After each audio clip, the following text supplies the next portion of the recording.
Welcome to Blizzard Fire. We hope this video helps fire up your solution. In this video, I will explain how to make Leche Flan using a steamer. This beloved Filipino dessert is known for its rich, creamy custard and sweet caramel topping. We'll walk through each stage, from preparing the luscious caramel to perfectly steaming the custard. You'll learn the secrets to achieving that signature smooth texture and delightful flavor.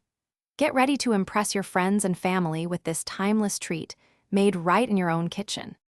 To begin, you'll need 10 egg yolks, 1 can of condensed milk, and 1 can of evaporated milk. For the caramel, prepare about 1 cup of granulated sugar. First, melt the sugar directly in your anura or chosen mold over low heat. Watch it carefully until it turns a beautiful golden brown color.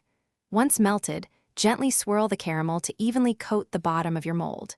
This creates the delicious, glossy topping for your flan.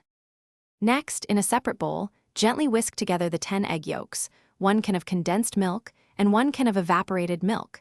Be careful not to incorporate too much air. For an incredibly smooth custard, strain this mixture 2 or 3 times through a fine mesh sieve. Then, carefully pour the strained custard into your caramel-lined molds. Place the molds in a steamer over simmering water and steam for about 45 to 60 minutes, or until set. Once your Leche Flan is perfectly steamed, carefully remove it from the steamer.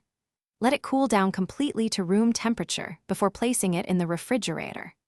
Chilling is crucial for at least 4 hours, but ideally overnight, to allow the flan to firm up and the flavors to meld beautifully.